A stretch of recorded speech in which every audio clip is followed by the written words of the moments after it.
그 아이는 평생을 남의 집 아이로 살아왔지요. 마을 어귀 고목나무 아래 평상에 앉아 마른 고추를 뒤적이던 김씨 아주머니가 무심한 듯 흘리듯 말했습니다. 그 말은 바람처럼 스쳐 지나가는 줄 알았는데 어쩐지 그날따라 마음속에 오래 머물렀습니다. 그 아이는 골목 끝 장독대 옆 흙담집에 살던 그 할머니의 손녀를 말하는 겁니다. 동네 사람 누구도 그 아이의 정확한 출처를 알지 못했지요. 언제부터 같이 살았는지, 어디서 데려왔는지, 심지어 이름도 할머니 외엔 부르는 이가 없었으니까요. 그저 오래된 기억 속 눈 쌓인 겨울 새벽에 할머니가 품에 안고 나타난 작은 아이 하나. 그때 마을 어르신들은 그 장면을 봤다고 했습니다. 허리까지 쌓인 눈을 헤치며 바지 끝이 흠뻑 젖은 채 작은 아이를 품에 안고 할머니가 마을 안으로 들어왔었다고요. 그날 이후로 그 집은 둘만의 세상이 되었어요. 시장에서 콩나물을 고를 때도, 부엌에서 찌개를 끓일 때도, 마당에서 빨랫줄에 수건을 넣을 때도 항상 둘은 붙어 다녔습니다. 세상에 저렇게 얌전한 애는 처음 봐. 어쩌면 저리도 말이 없을까. 동네 어르신들은 그렇게 말했지만 말 없는 아이의 눈엔 어린애답지 않은 깊은 물기가 고여 있었습니다. 장난감을 들고 놀 줄도 몰랐고 밥상에 나란히 앉을 땐 항상 할머니의 눈치를 먼저 살폈습니다. 그 모습이 이상하다고 말한 사람은 없었지요. 다들 조용히 그저 그렇게 이해했습니다. 마치 애써 묻지 않는 게 예의인 것처럼요. 그 집은 늘 단정했습니다. 마당 끝에 놓인 양은 대야엔 늘 발 씻은 물이 담겨 있었고 화단 옆에선 작은 고양이 한 마리가 온종일 졸고 있었어요. 비 오는 날이면 할머니는 처마 밑에서 신발을 벗겨낸 아이의 발을 수건으로 닦고 방 안으로 데려가 따뜻한 물에 손을 씻기곤 했습니다. 그 집은 세상에서 가장 조용한 곳이었고 가장 작은 사랑이 묻어나는 곳이기도 했습니다. 아이는 할머니를 엄마처럼 따랐고 할머니도 아이를 손녀 이상으로 아꼈습니다.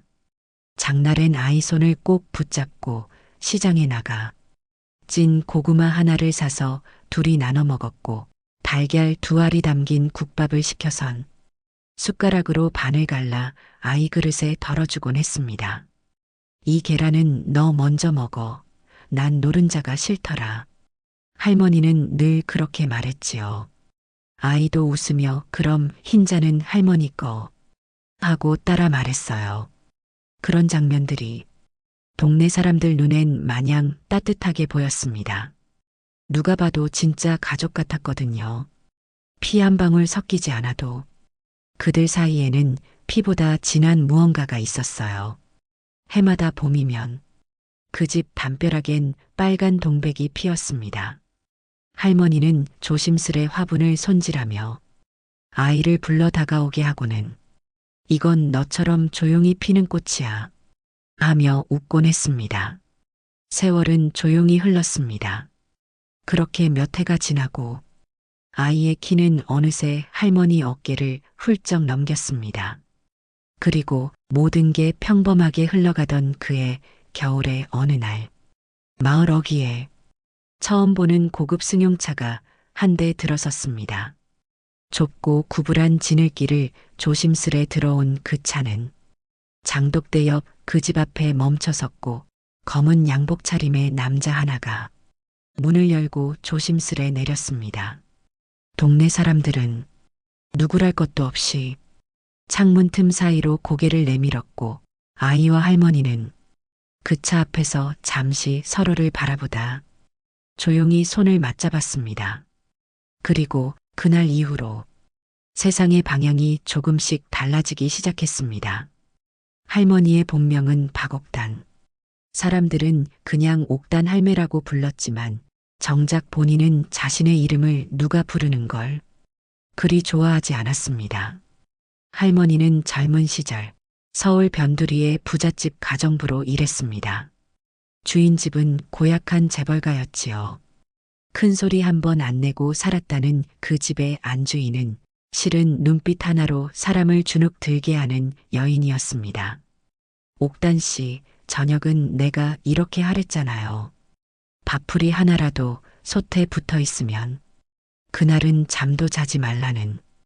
그 말에 할머니는 늘 작은 방에 들어가 문을 꼭 닫고 종이장처럼 얇아진 이불을 덮은 채 숨소리조차 낼 수 없었다고 했습니다. 하지만 그런 세월에도 할머니가 버틸 수 있었던 건 그 집 따님의 존재 때문이었습니다. 까르르 웃으며 매달리던 아이, 옥단 이모, 이모가 해준 반찬이 제일 맛있어. 라고 말하던 그 작은 입술. 그 말 한마디에 할머니는 다시 부엌에 설 힘을 냈습니다. 하지만 그 평온도 오래가지 않았습니다. 주인집 딸이 20살 되던 해 할머니는 집안에서 일어났던 한 사건에 휘말렸습니다. 그건 작은 오해에서 비롯된 일이었지만 가혹한 세계는 하루아침에 사람을 더러운 것으로 몰아붙였습니다. 이 집에 더는 발도 들이지 마요. 그 아이 앞에도 나타나지 마요. 당신 같은 사람 감히 누구 딸을 돌봐? 그날 할머니는 참 많이 울었다고 했습니다. 한동안 눈을 감기만 하면 그 아이의 마지막 눈빛이 떠올랐다고요. 울면서 이모 가지 마. 붙잡던 손을 뿌리치고 돌아서야 했던 그날의 기억은 할머니의 가슴 깊은 곳에 평생 지워지지 않는 상처로 남았습니다. 그 후 할머니는 다시는 서울로 가지 않았습니다.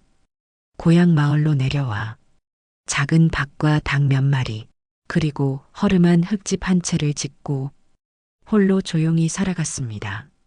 난 죄 지은 것도 없는데. 밤이 되면 할머니는 자기 손을 바라보며 중얼거리곤 했습니다. 그렇게 시간은 흘렀습니다. 사람들의 기억에서도 서울의 이야기, 그 아이의 존재는 희미해져 갔습니다. 하지만 할머니는 잊지 않았습니다. 그 아이의 생일이 되면 꼭 미역국을 끓였고 자신의 장롱 속엔 분홍색 털실 장갑과 목도리가 늘 고이 접혀 있었습니다. 내 손으로 다시 그 애를 안을 수 있다면 그게 내 마지막 소원이야. 할머니는 몇 번이고 그렇게 중얼거렸습니다. 그런데 말입니다. 그해 겨울 마을로 조용히 들여온 작은 아이 하나, 두 눈을 껌뻑이며 할머니 품에 안긴 채로 잠든 그 아이는 누가 봐도 어릴 적 그 애와 닮아 있었습니다. 말도 없고 울지도 않고 쓸쓸한 눈동자에 세상의 무게를 담고 있던 그 아이. 누구에게도 말하지 않았지만 사람들은 느꼈습니다. 할머니가 그 아이를 대하는 마음이 단순한 보호나 불쌍함 때문만은 아니라는 걸요. 그날 이후 할머니는 그 아이를 우리 애기라고 불렀습니다. 누군가 친손녀예요? 하고 물으면 그저 조용히 웃으며 그렇다고만 했습니다. 하지만 진실은 할머니 가슴속에 단 한 사람만 알고 있는 이야기로 묻혀 있었습니다. 그날 그 검은 차가 마을에 들어왔을 때 사람들은 뭔가 심상치 않다는 걸 느꼈습니다. 요즘 세상에야 고급 차쯤은 흔하다지만 이 마을엔 웬만한 택시도 잘 들어오지 않거든요. 길가에 세워진 검은 세단, 윤기나는 구두, 차 문을 열고 내린 남자는 주변을 둘러보더니 천천히 할머니 집 쪽으로 걸어갔습니다. 누구시오? 이웃집 아주머니가 먼저 말을 걸었지만 남자는 말없이 고개만 숙인 채 작은 서류 봉투를 들고 문 앞에 섰습니다. 문을 두드리자 마당 끝에서 빨래를 걷고 있던 할머니가 천천히 다가왔습니다. 남자는 고개를 숙인 채 말을 꺼냈습니다. 혹시 박옥단 씨 맞으십니까? 저는 한서재단에서 나왔습니다. 순간 할머니의 얼굴이 미묘하게 굳었습니다. 한서재단. 서울에 있는 대한민국에서도 손꼽히는 재벌가의 문화재단. 그곳은 바로 할머니가 젊은 시절 몸담았던 그 집안이 운영하는 재단이었습니다. 남자는 봉투를 내밀며 말했습니다. 오래전 일에 대해 회장님께서 몇 가지 확인하고 싶은 게 있으셔서 이렇게 찾아뵙게 되었습니다. 그 말에 할머니는 봉투를 받지도 않은 채 그대로 뒷걸음질을 쳤습니다. 난 그런 거 모릅니다. 그 집 일하고는 다시 엮이고 싶지 않아요. 목소리는 떨리고 있었고 그 안에 분노와 두려움 그리고 오래된 상처가 뒤섞여 있었습니다. 남자는 더 말을 하지 않았습니다. 다만 조용히 명함을 내려놓고 고개 숙여 인사한 뒤 그 차에 올라 다시 서울로 돌아갔습니다. 하지만 그 장면을 마을 사람들은 다 보고 있었습니다. 서울서 누가 왔다지? 뭐라카노, 뭐한서, 뭔 재단이라던데? 아니 근데 옥단 할매가 서울 재벌이랑 무슨 상관이래? 그날 저녁 동네에는 조용한 파문이 일었습니다. 오래된 마을일수록 사람들은 조용히 하지만 무섭게 말합니다. 앞에선 웃지만 뒤에선 질문이 꼬리에 꼬리를 물지요. 혹시 그 손녀도? 설마 그 집? 그거 아니가? 헉, 진짜 그럴 수도 있겠네. 그 눈매며 입꼬리 닮았던 것 같기도 하고 그 말이 도는 순간 마치 오래된 비밀이 억지로 뚜껑을 연 것처럼 마을엔 이상한 공기가 돌기 시작했습니다. 할머니는 다음 날부터 시장에서 말을 아꼈습니다. 사람들 눈도 잘 마주치지 않았고 늘 앉던 우체국 앞 벤치에도 나가지 않았지요. 아이도 느꼈습니다. 할머니, 왜 요즘엔 아무 말도 안 해요? 무슨 일 있어요? 할머니는 아이의 손을 꼭 잡으며 말했습니다. 아무것도 아니야. 그냥 좀 오래된 바람이 불었을 뿐이야. 하지만 그 바람은 단지 스쳐가는 게 아니었습니다. 며칠 후 다시 그 남자가 나타났습니다. 이번엔 혼자가 아니었지요. 회색 코트를 입은 젊은 여자가 함께였고 그 여자는 마당을 둘러보며 아이를 본 순간 한참 동안 아무 말도 하지 못했습니다. 그리고는 울었습니다. 서럽고 복잡하고 무너지는 듯한 얼굴로 그 모습을 본 할머니는 아주 작게 한숨을 쉬었습니다. 그리고 그제야 조용히 집 안으로 들어가 장롱 깊숙이 감춰뒀던 작은 상자 하나를 꺼냈습니다. 그 상자 안엔 10년도 더 된 사진과 묵은 편지 한 장이 들어 있었습니다. 그리고 그 사진 속엔 지금 그 여자와 어린 시절의 그 아이가 함께 웃고 있었습니다. 이야기는 마침내 입을 열 준비를 하고 있었던 것입니다. 상자 안엔 오래된 물건들이 들어 있었습니다. 조금 바랜 사진 몇 장, 손때 묻은 털실 목도리, 그리고 종이결이 울퉁불퉁한 편지 한 장. 할머니는 그중 한 장의 사진을 조심스레 꺼내 들었습니다. 사진 속엔 아직 앳된 얼굴의 여자가 아이를 품에 안고 웃고 있었고 그 옆에서 묵묵히 서 있던 중년의 가정부가 있었습니다. 그 가정부가 바로 지금의 할머니였지요. 할머니는 사진을 들고 조용히 방을 나왔습니다. 마당 한가운데 그 여자가 무릎을 꿇고 앉아 있었습니다. 이모, 전 죄인이에요. 그땐 아무것도 몰랐어요. 그 말에 할머니는 잠시 눈을 감았습니다. 그리고 아주 조용한 목소리로 물었습니다. 그 애 살아있니? 그 여자는 고개를 들지 못한 채 작게 고개를 끄덕였습니다. 그 아이가 지금 저기서 날 보고 있어요. 할머니는 마당 끝에 서 있던 아이를 바라보았습니다. 아이도 말없이 두 사람을 번갈아 바라보고 있었고 그 눈엔 어떤 혼란과 두려움 그리고 설명할 수 없는 울림이 머물러 있었습니다. 그날 밤 할머니는 아이와 마주 앉았습니다. 처음으로 그 아이 앞에서 자신이 누구인지 그리고 이 모든 세월이 어떤 의미였는지를 말해주었습니다. 넌 내 손녀가 아니란다. 아이는 아무 말도 하지 않았습니다. 다만 눈을 크게 뜬 채 할머니의 얼굴을 바라보았지요. 난 너를 데려온 게 아니라 널 돌려주러 왔던 거야. 그 말에 아이는 작게 입을 벌렸지만 어떤 말도 할 수 없었습니다. 할머니는 장롱에서 꺼낸 편지를 조심스레 펼쳤습니다. 그건 17년 전 서울에서 쫓겨나듯 떠나기 직전 그 집 딸이 몰래 건넨 한 장의 쪽지였습니다.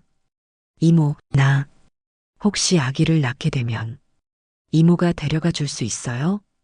이 집에선 절대로 키울 수 없을 것 같아요. 이모, 그 애가 이모 닮았으면 좋겠어요. 짧고 떨리는 글씨. 그 쪽지를 품고 할머니는 그렇게 돌아왔고 몇 개월 뒤 진짜로 그 아이를 안게 된 것이었습니다. 서울에서 건네진 봉투 하나, 아무도 몰래 맡겨진 갓난아이. 할머니는 그 순간 한치 망설임도 없이 그 아이를 안았습니다. 그 애는 세상 어디에서도 환영받지 못할 아이였단다. 하지만 나에겐 처음으로 품 안에 안고 싶은 사람이었어. 아이는 할머니의 손을 조용히 잡았습니다. 작고 말라붙은 손등, 그 위에 작지만 따뜻한 손이 올려졌습니다. 그리고 말했습니다. 그럼 저는 여전히 할머니 손녀예요. 그건 달라지지 않아요. 그 말에 할머니는 아무 말 없이 그 손을 꼭 쥐었습니다. 그날 밤 마을엔 눈이 내렸습니다. 장독대 옆 고무대야 위에 하얗게 쌓이는 눈을 바라보며 할머니는 말없이 눈을 감았습니다. 그리고 그 눈바 뒤 누군가 오래전 잃어버린 가족의 흔적이 조용히 내려앉고 있었습니다. 다음 날 아침 아이의 친어머니라는 그 여자는 마당에 조심스레 나와 할머니를 기다리고 있었습니다. 할머니는 부엌에서 묵은 된장을 푼 국을 끓이고 있었지요. 작은 부엌에서 수증기처럼 피어오르는 삶의 냄새가 퍼졌습니다. 여자는 말없이 부엌 문 앞에 서 있다가 조심스럽게 입을 열었습니다. 이모, 아니 엄마, 그땐 정말 제가 너무 어렸어요. 그 말에 할머니는 조용히 국솥의 뚜껑을 덮었습니다. 어렸지. 어려서 네가 했던 말도 몰랐고 그 집이 너한테 무슨 짐을 안겼는지도 나는 다 모른 척했어. 잠시 정적이 흘렀습니다. 그리고 할머니는 아주 낮은 목소리로 말을 이었습니다.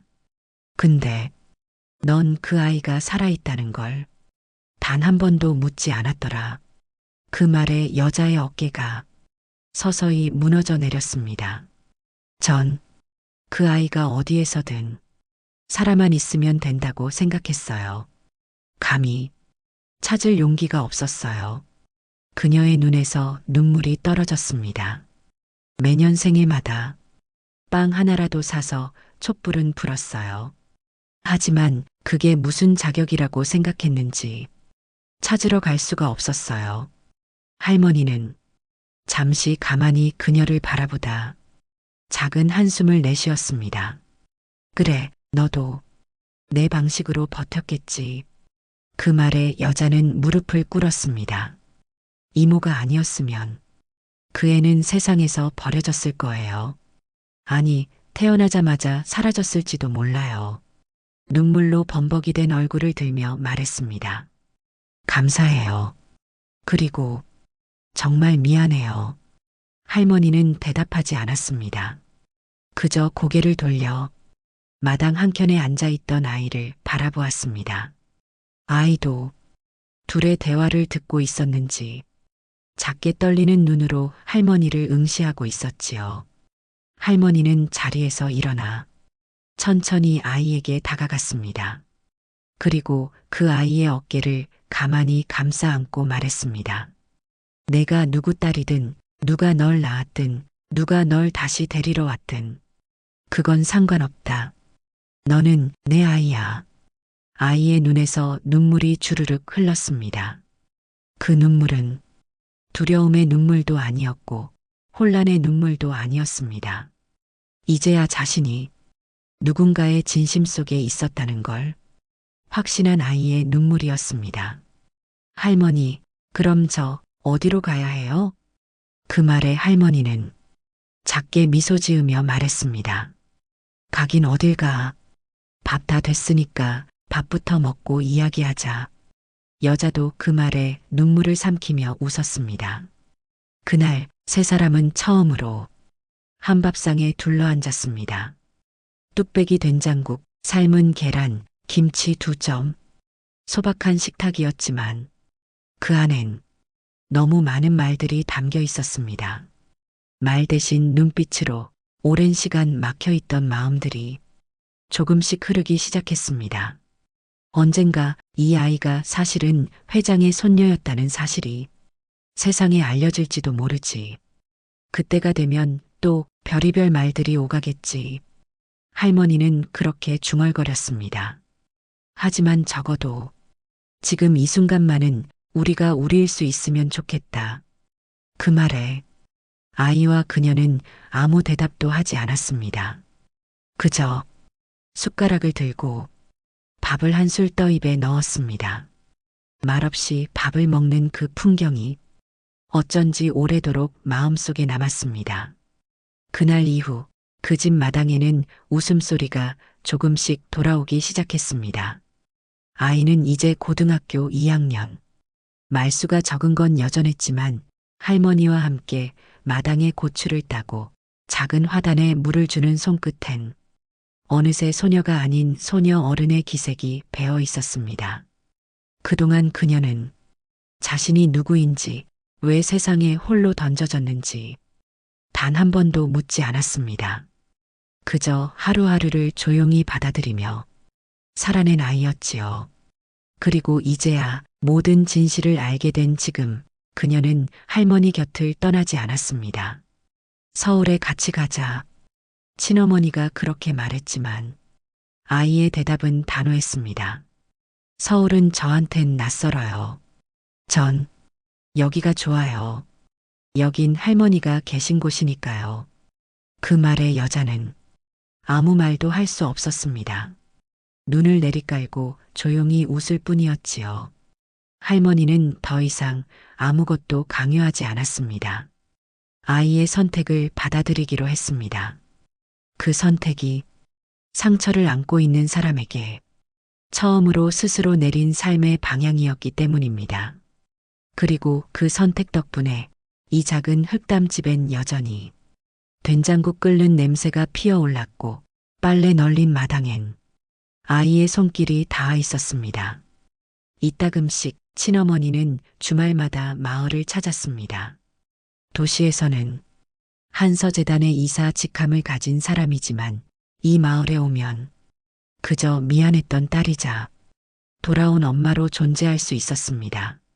할머니는 여전히 마루에 앉아 동백나무를 바라보며 차를 마시곤 했고 아이도 방에서 기타를 연주하거나 글을 쓰며 시간을 보냈습니다. 이젠 세상에서 가장 조용하고 가장 작은 집안이지만 그 안에는 세 겹의 인생이 천천히 깨어지고 있었지요. 피로 이어진 관계도 정으로 맺어진 인연도 때론 한 번의 선택으로 새롭게 엮일 수 있다는 걸 그들은 조용히 증명해내고 있었습니다. 가끔 마을 어르신들이 물었습니다. 그 아이 나중에 회장님 자리에 가는 거 아냐? 그러면 할머니는 웃으며 말했지요. 그런 건 상관없어요.